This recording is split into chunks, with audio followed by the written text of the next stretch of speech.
우리 옆 사람에게 은혜 받으시기 바랍니다. 우리 한번 축복하십시다.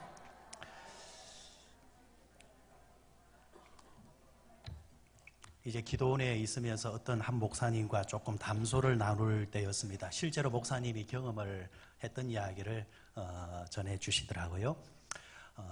그 목사님이 시무하는 교회도 이제 주일 11시 예배가 있는 이제 교회였습니다. 교회하고 사택하고 거리가 조금 있었는 모양입니다.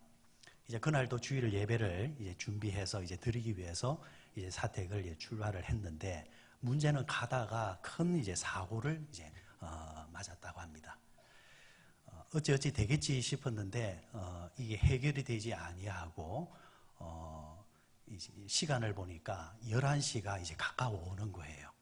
아무리 이제 설교가 준비되어 있다 할지라도 조금 일찍 가서 예배를 준비하고 또 봐야 될 여러 가지가 있는데 뭐 다른 일은커녕 예배 시간도 이제 맞추기가 빠듯한 겁니다. 차를 이제 끌고 이제 가려고 해도 또 생각지 못했던 그 정체로 인해서 이제 제 시간에 교회에 도착한 것은 이미 이제 늦었다라는 판단이 있었는 모양입니다. 그래서 목사님이 전화를 했습니다. 교회로. 누구한테 전화했느냐? 그 교회 집사님 한 분한테 전화했는 모양입니다. 집사님이 여차여차해서 내가 도무지 예배 시간에 못 맞출 것 같으니까 지금 즉시 부목사님께 이야기를 해서 예배를 인도할 수 있도록 해주시오. 집사님은 그 이야기를 듣고 쫓아가서 목사님께, 부목사님께 이러이러해서 담임 목사님이 지금 제 시간에 못 오니까 목사님이 예배를 인도하랍니다 하면서 위기를 넘겼다고 합니다. 예배 중간에 목사님이 이제 돌아오셔서 뒤에서 회중석에서 같이 앉아서 예배를 이제 드렸습니다.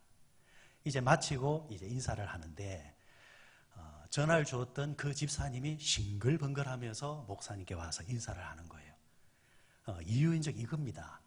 목사님이 그런 상황, 그런 급박한 상황, 교회로 보면은 예배 시간을 지키지 못하는 거, 담임 목사가 예배를 인도하지 못하는 거, 이건 가장 큰 거잖아요. 그런 가장 큰 사안을 다른 사람이 아니라 자기에게 연락을 해줬다라는 거. 아니, 교회에 목사님한테, 부목사님한테 바로 전화하면 되고, 아니면 전도사님이나 아니면 장로님들께 전화하면 되는데, 평상시에 목사님이 얼마나 나를 눈여겨봤으면은 이런 위기 상황 속에서, 중요한 중대한 상황 속에서 나에게 해줬느냐라는 거예요. 그게 목사님께 와서 싱글벙글하면서 어떻게 나에게 그렇게 해줬느냐. 근데 목사님은 왜 그러느냐 들으니까 목사님의 이유가 있더라는 겁니다. 하시는 말씀이 예배 시간이 되면, 모든 교인들은 예배 시간이 가까워지게 되어지면 습관적으로 핸드폰을 무음으로 돌리는 습관들이 있지 않습니까?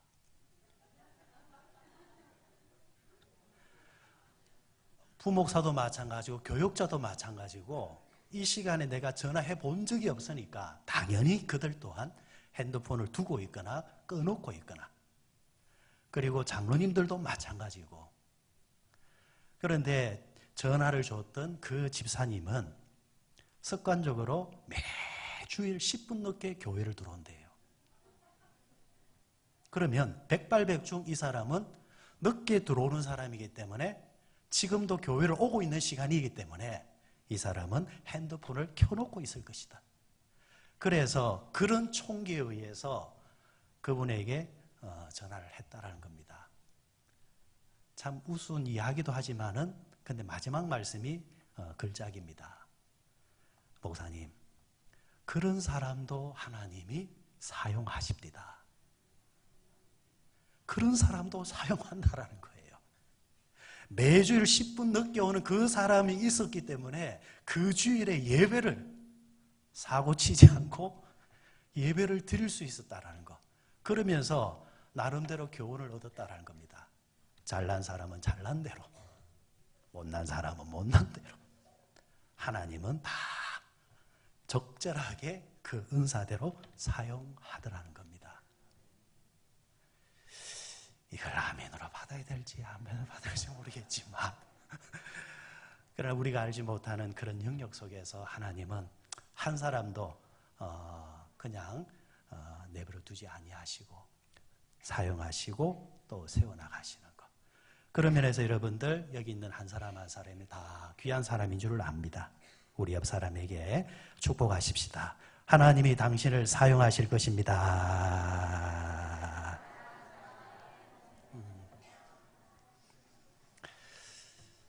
한국계 미국 시민권자였던 김진경 총장님이라는 분이 계십니다. 아주 유명한 사람이에요. 이 김진경 총장님이 중국 연변과학기술대학교를 이제 세우고 총장으로 바쁘게 살던 어느 날 북한에서 그에게 전화 한 통이 옵니다. 당시 북한 지도자였던 김정일이 이 김 총장에게 평양에도 과학기술대학교를 세워달라고 부탁을 한 겁니다.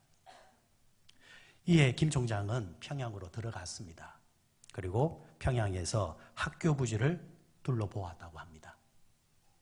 그런데 이 김 총장 눈에 들어온 학교 부지는 대동강변 산자락이었습니다.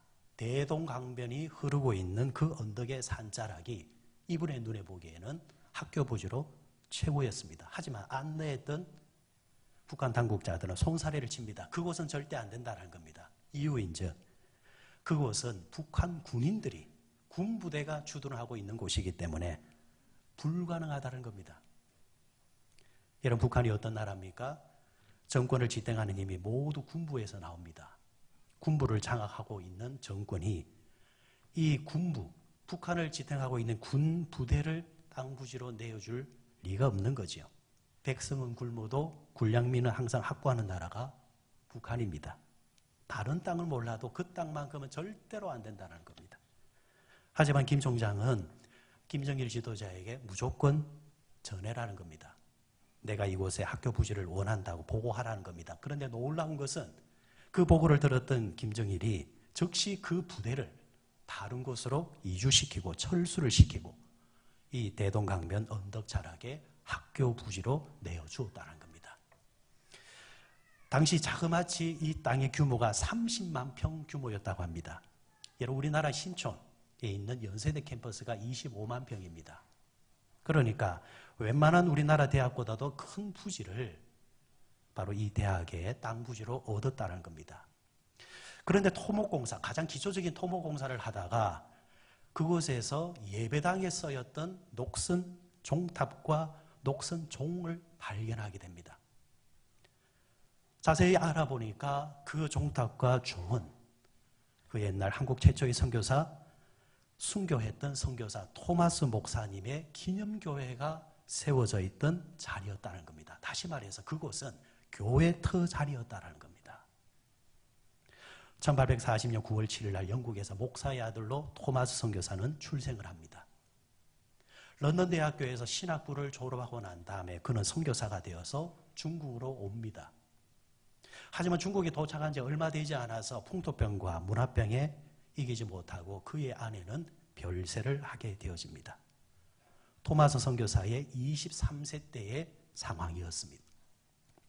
슬픔에 빠져 절망하고 있을 때에 그는 중국 옆에 조선이라는 나라를 보게 되어집니다.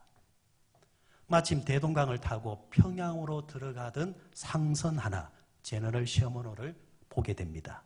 그리고 이 배에 그는 성선에서 한문 성경책을 안고 이 배에 오르게 됩니다. 그런데 문제는 당시 1866년은 병인 양요가 있던 해입니다. 천주 교인이 8,000명이 목이 잘려나가는 순교를 당했던 그런 때였습니다. 제너럴 셔먼호가 대동강에 들어오자 기다렸다는 듯이 불화살과 대포의 공격을 받아서 이 배는 침몰하게 됩니다. 토마스 선교사가 불타는 배에서 빠져나와서 대동강변에서 성경을, 한문 성경을 가슴에 끌어안고 보는 사람들마다 그 성경책을 던져줍니다. 그리고 자신의 목을 베려 쫓아왔던 그 당시 군졸이었던 백정 출신 박충근이라는 사람이 그의 목을 치려고 합니다. 토마스 선교사의 목을 베려고 할 때에 토마스 선교사는 가슴에 안고 있는 성경을 그에게 떠받들면서 제발 이 성경을 읽어주시오. 제발 이 성경을 받아주시오. 부탁을 합니다.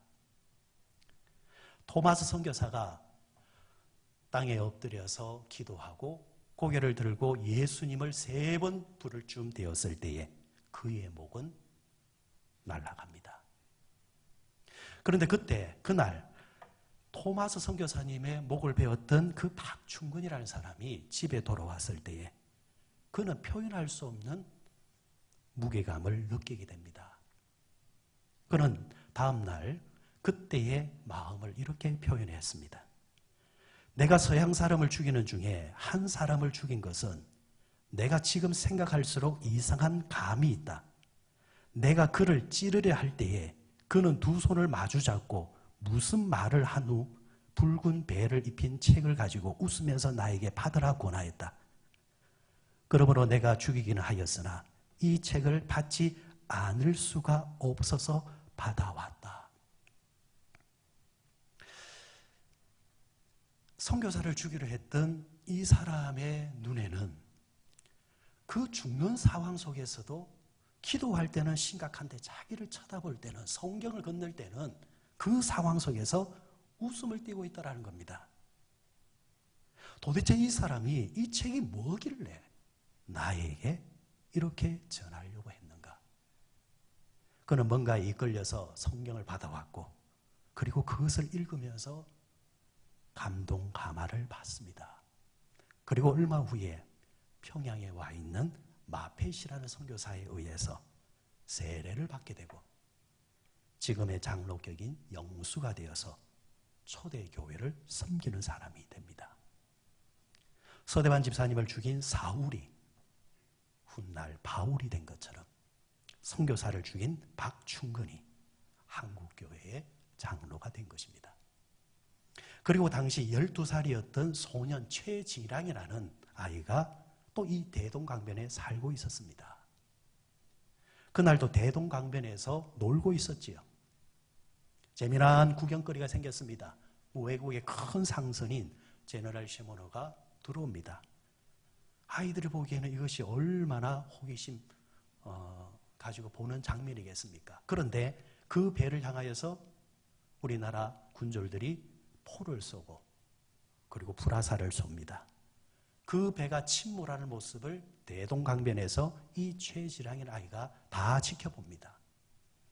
그리고 그 배에서 뛰어내렸던 사람들이 강변에 올라와서 특히 선교사가 올라오자마자 가슴에 끌어안고 있는 성경책을 던지고 사람들에게 주는 모습을 지켜보면서 이 아이는 호기심에 그 성경책을 주워오게 됩니다. 그리고 주워와서는 한문으로 써 있으니까 모르니까 그의 옆집에 있는 사람 박영식이라는 사람에게 이 성경을 건네줍니다. 아저씨 내가 오늘 강변에서 이것을 주워왔는데 이거 한번 보세요 하면서 그 성경책 한문 성경책을 줬는데 이 박영식이라는 사람도 한문 성경에 대해서 별로 관심이 없고 종이라는 자체에 대해서 관심이 있었습니다. 마침 자기 안방에 도배를 해야 되는데 이 한문 성경이 종이질이 너무 좋아 보인단 말입니다. 그래서 소년한테 건네받았던 한문 성경 2권을 한 장 한 장 찢어다가 벽에도 바르고 천장에도 바르고 자기 안방을 성경으로 도배를 합니다. 성경으로 도배를 해놓았으니까 자려고 누울 때마다 먼저 그의 눈에는 성경이 보이고 이리 돌아 누워도 성경이 보이고 저리 돌아 누워도 성경이 보이고 그의 방은 온통 성경 구절로 넘쳐났습니다. 그런데 놀라운 것은 누울 때마다 천장에 볼 때마다 그의 눈에 많고 많은 성경 구절 중에서 2구절이 그에게 계속해서 들어왔습니다. 요한복음 5장 24절과 14장 1절의 말씀입니다. 내가 진실로 진실로 너희에게 이르노니 내 말을 듣고 또 나 보내신 이를 믿는 자는 영생을 얻었고 심판에 이르지 아니하나니 사망에서 생명으로 옮겼느니라. 너희는 마음에 근심하지 말라. 하나님을 믿으니 곧 또 나를 믿으라. 왠지 이 성경 구절이 계속해서 그의 눈에 들어오는 겁니다. 그래서 도배되어진 성경 구절을 읽다가 보다가 그는 성경에 의해서, 도배된 성경에 의해서, 그 말씀에 의해서 그는 그리스도인이 되어집니다. 물론 그에게 성경을 전해줬던 최진학이라는 아이도 훗날 초대교회 그리스도인이 됩니다. 더 놀라운 사실은 성경으로 도배되어진 이 박영식이라는 사람의 집이 평양 최초의 교회 널다리 교회가 됩니다. 평양 최초의 교회는 이렇게 탄생한 겁니다. 하나님의 말씀으로 도배되어진 그 집이, 그 안방이 바로 평양 최초의 교회로 태어나게 됩니다. 그리고 이 교회가 우리가 잘 아는 평양 장대현 교회가 됩니다. 1907년 1월 14일, 15일 평양에서 장대현 교회에서 부흥회가 생겼습니다. 열렸습니다. 당시 설교자는 존 스톤이라는 선교사님, 목사님이었습니다. 이미 복음의 물결이 평양에 넘쳐날 때인지라 평양을 비롯해서 전역에서 말씀을 사모하는 자들이 다 이곳으로 모여들었습니다. 그때 존 스톤 목사님은 이렇게 외칩니다. 조선 땅에서 누가 성령 충만을 받기를 원하느냐? 이 시간 성령 충만을 받기를 원하는 자는 거수하고 그 자리에서 기립하라. 그때 제일 먼저 손을 들었던 사람이 길선주라는 장로였습니다. 손을 들면서 이렇게 회개합니다. 제가 우리 교인들 돈 가운데에서 떼먹고 갚지 않은 돈들이 있는데 장로가 되어서 그런 죄를 범하여 살아왔습니다. 회개합니다. 하면서 회개의 성령을 주옵소서 하면서 그가 손을 들고 일을 합니다. 그러자 곳곳에서 교우들이 나도 회개합니다. 나도 회개합니다. 하면서 다 같이 일어납니다. 이것이 바로 평양 대부흥운동의 시작입니다. 여기서 평양 대부흥운동이 시작된 겁니다. 그리고 제일 먼저 손을 들었던 길선주 장로는 얼마 있지 않아서 우리나라 평양신학교 1기생으로 졸업을 하게 되어지고 그리고 길선주 목사님이 되어집니다. 이 사건을 계기로 동방의 예루살렘이라 별명을 얻을 만큼 평양은 성지가 됩니다. 교회를 나오지 않는 사람들도 평양에서는 주일에는 가게 문을 다 닫아버렸습니다. 평양에서는 주일에는 장이 서지를 않았습니다. 왜요? 다들 주일에는 교회를 갔기 때문입니다. 자, 보십시오. 토마스 선교사의 이 피와 함께 던져진 성경의 말씀이 대동강변에 뿌려지게 되어졌을 때 그 성경이 뭔지도 모르고 그것을 주워다가 자기 집 안방에 도배로 했을 때에 도배되어진 그 집이, 박영식의 집이 평양 최초의 교회가 되어지고 그 교회에서 하나님의 도성으로 평양을 만들 정도로 위력을 발휘하는 장대현 교회로 거듭나게 되어지고 그 거룩한 힘이 결국에는 나무로 내려와서 지금의 한국교회를 이루는 원동력이 되어졌다는 겁니다.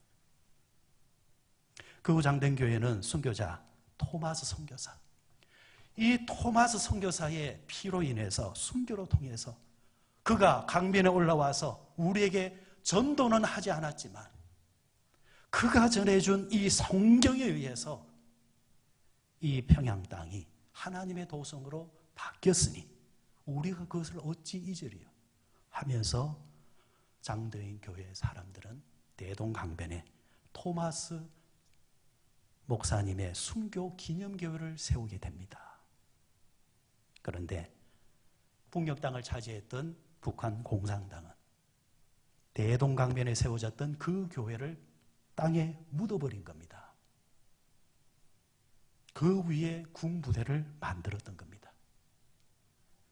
그런데 바로 그 땅이 북한과학기술대학교 학교 부지로 총장의 눈에 들어온 겁니다. 그 땅이 그 땅인지 모르고 그 땅을 지명했지만 그러나 하나님은 알고 계신 것입니다. 한국교회와 미국 한인교회와 토론토 한인교회가 헌금을 해서 봉헌해서 세운 그 학교 부지에서 그 옛날 평양 땅에, 이 한국 땅에 하나님의 말씀을 던져주었던 토마스 선교사의 피를 발견하게 되어지고, 또 그리고 그것을 기념하는 교회가 세워졌던 것을 다시 확인하게 되어지고, 그곳에서 다시 예배 드릴 수 있는 학교를 세워지게 되었던 것. 누가 알았겠습니까? 하지만 하나님은 알고 계셨던 것입니다. 이 사실을 다시 한 번 더 정리하면서 저는 그런 생각을 하게 되었습니다. 하나님이 한국교회를 사랑하시는구나. 하나님이 한국교회를 사랑하시는구나. 세상의 사람들이 교회를 이야기하고 아니면 교인들조차도 교회를 함부로 이야기하지만, 그러나 하나님은 여전히 이 땅의 교회를 사랑하고 계시는구나. 하나님이 이 땅의 교회를 사랑하시는 한, 하나님께서 이 땅의 교회를 잊지 아니하는 수 하면은 언젠가는 하나님의 교회는 다시 일어나게 되어 있고 하나님의 거룩한 부흥은 다시 이 땅에서 성취되리라 믿습니다. 오늘 본문에 보면 성벽을 재건했습니다. 지난주에 말씀을 드린 것처럼 느헤미야가 고국이 이스라엘에 돌아와서 무너진 성벽을 재건하는 그 일을 서둘러서 이루어내었습니다.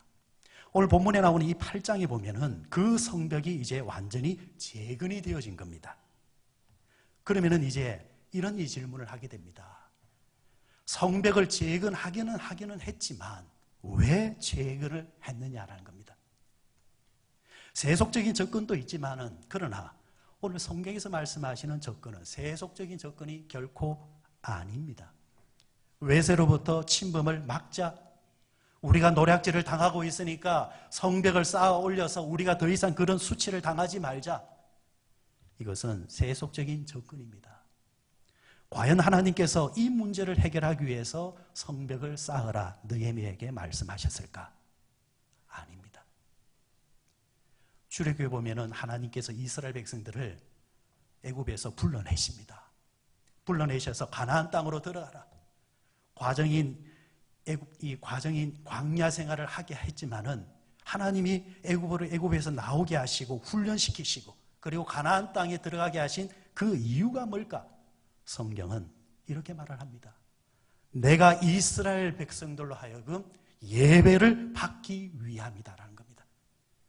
하나님께서 우리를 불러내신 이유, 하나님께서 우리를 선택하신 이유, 그것은 다름 아니라 하나님이 선택하신 백성에게 말씀을 주기 위함이요, 그 말씀 위에 서서 하나님께 온전한 예배를 드리게 하기 위해서 하나님이 우리를 부르셨고 선택하셨다는 것입니다. 마찬가지입니다. 하나님께서 느헤미야를 통해서 무너진 성벽을 수축하게 하신 이유 또한 뭐냐? 성벽을 쌓아 올리고 그 안에서 하나님의 말씀을 다시 받기 위함이었고, 무너진 예배, 잃어버린 예배를 다시 찾으라는 이야기입니다. 하나님 오늘 본문을 통해서 하나님의 백성 이스라엘 백성들에게 하나님의 말씀을 채우라, 예배를 담으라 말합니다. 그래야 너희들이 살고 민족이 살고 가정이 살고 너희 자녀들이 살 것이라 말씀하고 있습니다. 사랑하는 여러분 가정에 어려움이 있습니까? 한국 교회가 위기라고 말을 합니다. 아니면 대한민국이 위기라 말을 합니다. 여러분 가운데서 육체적으로, 정서적으로, 환경적으로, 사업적으로 위기를 겪는 분들이 있습니까? 그러면 우리가 무엇을 먼저 해야 할까요? 여러분의 삶 속에 먼저 말씀을 다시 받아내야 된다는 겁니다. 그러면 다시 회복이 되어지고, 그러면 다시 기적이 일어나고, 그렇게 되어지면 모든 것이 다시 살아나게 된다라고 오늘 성경은 우리에게 가르치고 있는 겁니다. 오늘 보면 느헤미야 8장 1절을 보시면은 성벽을 건축한 후에 이제 집을 짓고 이제 살림을 이제 정리했습니다. 52일간 모든 유대인들이 나와서 이 일에 집중을 했습니다. 그래서 세상 사람들이 절대로 안 된다라는 일들이 되어진 거예요. 그리고 난 다음에 이제 숨을 돌리는 겁니다. 열심히 일했으니까 조금 쉬어야 되죠. 그 시간이 약 7개월쯤 걸린 겁니다. 자, 이제 한숨을 돌리고 난 다음에 백성들이 일제히 수문학 광장에 모여서 학사 에스라, 그 당시 목회자 에스라에게 한 가지 요청을 합니다. 율법책을 가져와서, 하나님의 말씀을 가져와서 우리를 위해서 읽어주시고 가르쳐달라 요청을 하는 겁니다. 이때 이 요청은 그 당시 지도자였던 느헤미야가 아니면은 제사장이었던 에스라가 명한 것이 아니라 백성들이 스스로 뭐라고 하느냐 하니까 우리에게 말씀을 가르쳐 주십시오. 우리에게 하나님의 말씀을 들려주십시오. 우리에게 하나님의 뜻을 깨닫게 해 주십시오. 이렇게 요청을 하고 있는 겁니다. 8장 1절 다시 보세요. 모든 백성이 일제히 수문 앞 광장에 모였다, 이렇게 이야기하고 있습니다. 여기에서 백성이 일제히 모였다라는 말은 절실함이 그렇게 표현되지 않은 번역 같아요. 그런데 이 말씀을 원문에 보면은 어떤 뜻으로 이렇게 번역하고 있느냐 하면은 한 사람이 달려 나온 것처럼 수만 명이 일제히 나왔다라는 거예요. 뿔뿔이 이렇게 나온 것이 아니라 한 사람이 쫓아 나오는 것처럼 수만 명이 일제히 같은 마음으로, 같은 뜻으로, 같은 심정으로, 같은 갈급함으로 뛰어나왔다라는 거예요. 그것이 바로 백성이 일제히 모였다라는 그런 뜻입니다. 그런데 거기 또 재미난 표현이 있어요. 남자나 여자나 알아들을 만한 모든 사람이 나왔다. 2절에 나오죠. 남자나 여자나 알아들을 만한 모든 사람이 나왔다. 말을 알아들을 수 있는 사람. 에스라가 하나님의 말씀을 전하면은 그 말을 알아들을 수 있는 사람, 의사소통이 되어지는 그 정도의 사람이라고 한다면은 누구나 할 것 없이, 남녀노소 할 것 없이 다 모였다라는 겁니다. 그리고 시간이에요. 성경을 읽고 설교하는 시간이 새벽부터 정오까지를 했습니다. 시간적으로 표현하면 6시간에서 7시간 정도입니다. 여러분 한번 보세요. 보통 사람들은 성전에 이제 성벽이 이제 재건되어지고 건축하고 이를 위해서 모든 백성들이 동원되어서 노동력이 이제 들어갔으니까 얼마나 고단하겠어요. 힘들겠어요. 그러면 사람들은 이제 뭔가를 이루고 나면은 뭘 찾습니까? 조금 먹읍시다. 조금 놉시다. 조금 잔치를 벌립시다. 아이고, 일만 좀 시키지 마시고, 고생만 좀 시키지 마시고, 이제 되었으니까 좀 격려해 주시고, 표창장 좀 주시고, 상장 좀 수여해 주시고, 회식 좀 하게 해 주시고, 이렇게 나가잖아요. 그런데 이 백성들은 뭐라고 말하느냐 하니까 예배합시다. 하나님의 말씀을 좀 가르쳐 주옵소서. 이걸 요구하고 있어요. 저는 이 부분을 설교자로서 한번 생각하면 정리해 보았습니다. 여러분, 목사가 성경을 읽고 여러분들에게 성경을 읽어주고 설교하는데 6시간, 7시간이 걸린다고 한다면 여러분들 아멘 할까요? 노멘 할까요? 아마 여러분 충격받을 거예요. 아마 제가 오늘 설교를 1시간 정도, 1시간만 해도 야, 저 목사님 기도 가면 안 되겠다. 기도만 갔다 하면 사람이 이상해져가지고 뭐 설교가 1시간이고 지금 점심 먹을 시간 12시 반이 지나가네? 뭐야? 분명히 그렇게 생각할 거예요. 그런데 여러분 6시간, 7시간을 지금 그렇게 설교하고 있어요. 여러분, 그리고 가끔 노래하는 사람들 보면은 노래가 끝나면은 노래 잘하면은 사람들이 뭐라고 말해요? 붙이는 단어가 있잖아요. 앵콜, 앵콜. 제가 여러분 그 설교를 한 20년을 해봤지만은 지금까지 한 번도 앵콜 소리를 들어본 적이 없습니다. 뭐 나가면서 오늘 목사님이 은혜 받았습니다. 목사님 참 감사해요. 말은 그렇게 해도 앵콜하는 소리 한 번도 못 들어봤습니다.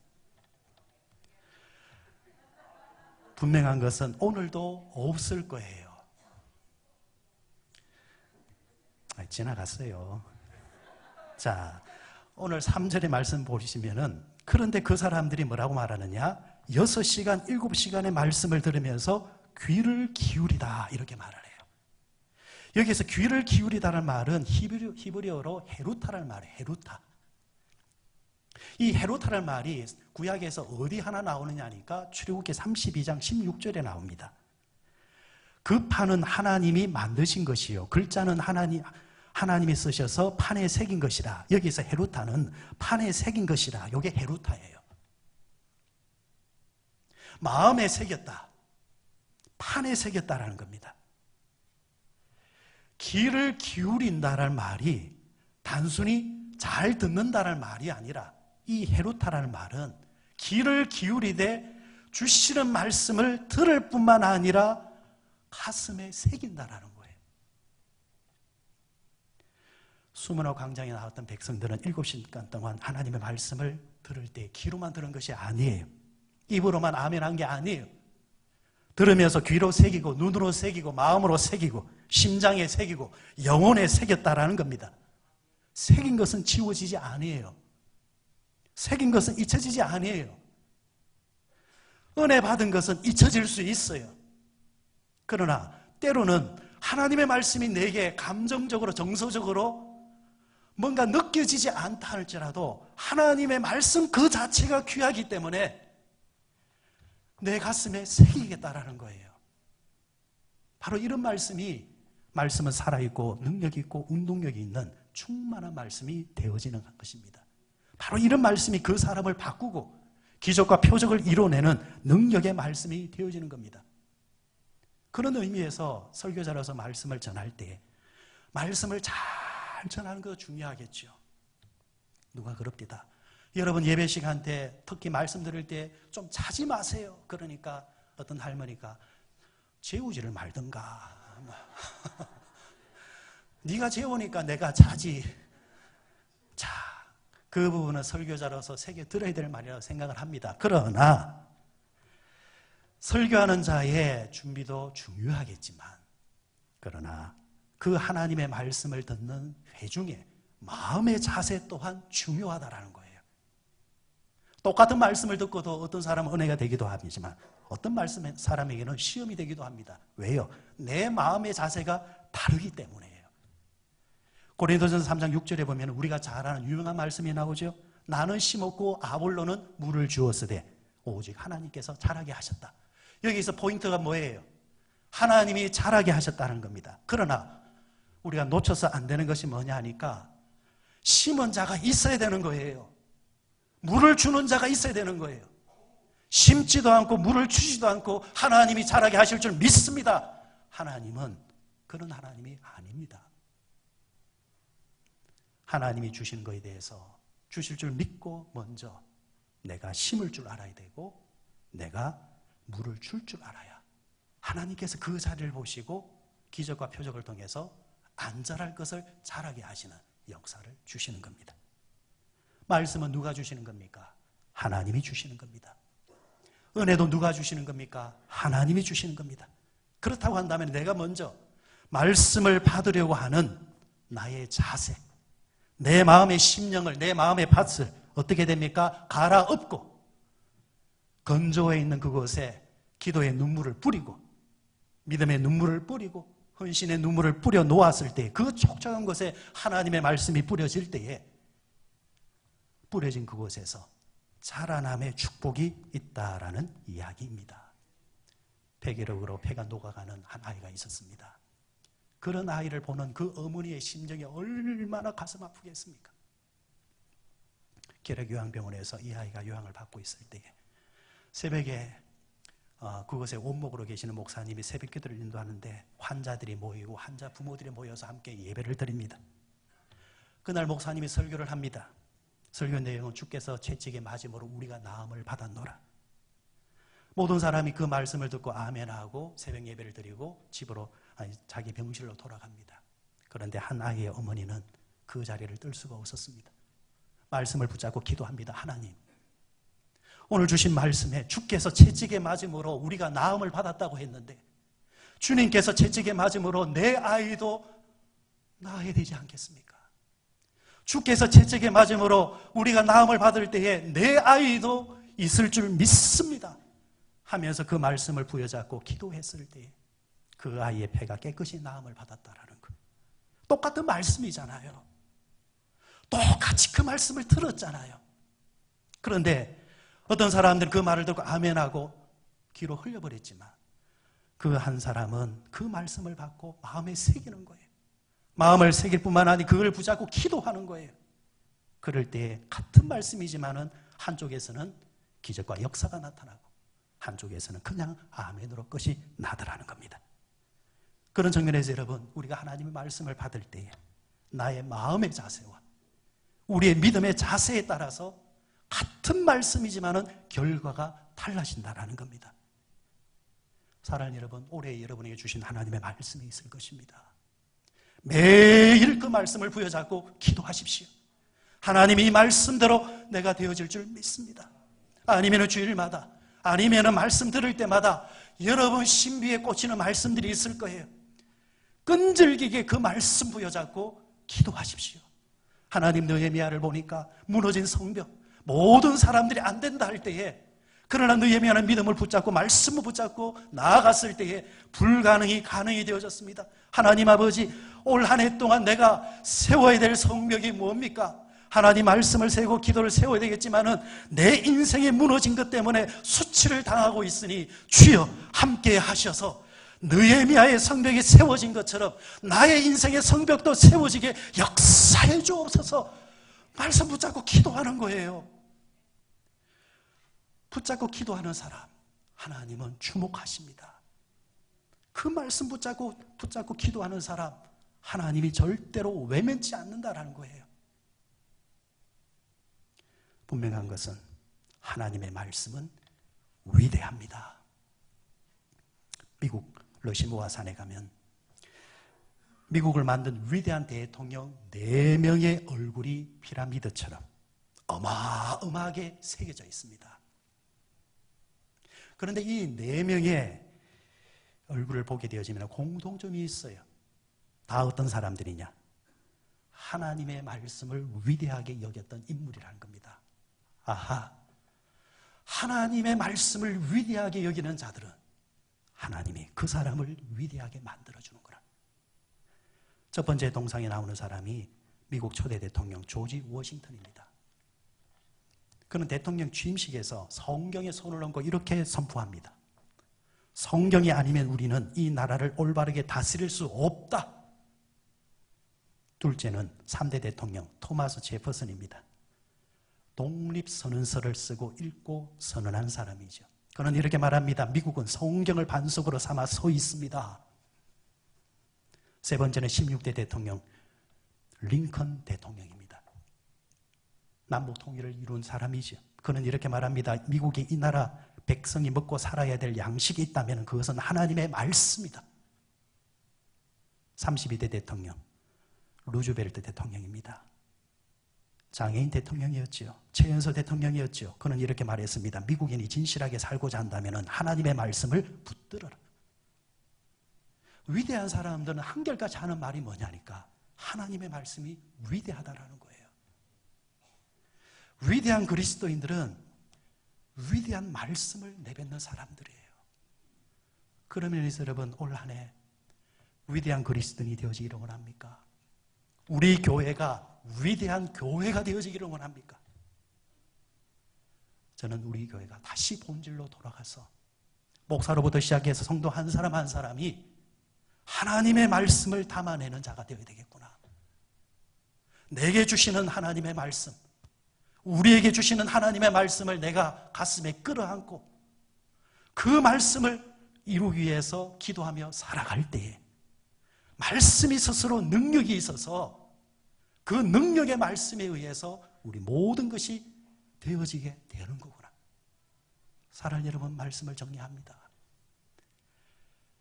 대동강변에 던져졌던 그 성경, 어찌 보면 토마스 선교사가 전도한 거 아니잖아요. 평양에 들어가서 예수 믿으시오, 하나님 믿으시오, 교회를 세워야 돼요, 이렇게 말 한마디 한 거 없잖아요. 어떻게 보면 세속의 눈으로 보면 실패한 자예요. 26세의 나이에 이름도 들어보지 못한 조술이라는 나라에 와서 정말 객사하고 비명사하고 허무하게 죽은 인생이잖아요. 그런데 그가 그렇게 죽으면서도 이 성경을 꼭 읽어보시오. 제발 이 성경을 읽어보시오. 그렇다고 해서 그 사람이 감동 감화받아서 성경을 들고 와서 본 거 아니잖아요. 그냥 벽지로 붙여놓았는데 하나님의 말씀은 살았고 운동력이 있어서 그 말씀 스스로가 그 사람의 눈에 들어가게 하고 그 영혼에 들어가게 하고 역사가 일어날 때에 선교사를 죽인 자가 장로가 되어지고 성경을 도배한 집이 교회가 되어지고 그 교회가 이북단 전체의 영적인 것을 아우르는 장대한 교회가 되어지고 그 교회의 영향력이 이남까지 내려오게 되어지고 누가 한 거예요? 하나님 말씀 스스로가 한 겁니다. 그렇습니다. 우리의 인생의 성벽을 세우는 것 중요하지만은 그 성벽 안에 하나님의 말씀을 담아내는 것이 더 중요하다라는 것. 하나님의 말씀을 담아내면 그 말씀이 여러분을 세워나갈 것이고 안 되어지는 것을 되게끔 할 것이고 넘어진 것을 세울 것이고 하나님께서 축복의 물꼬를 터뜨릴 것입니다. 올 한 해 동안 내게 주시는 하나님의 말씀이 내게 임하게 하시고 하나님을 담아내는 우리의 가정과 교회와 또 하나님의 말씀을 다시 담아내는 이 조국 땅이 되게 해 주옵소서. 기도하며 나아가셔서 이 말씀의 능력이 우리 모두에게 있으시기를 주의 이름으로 축원드립니다.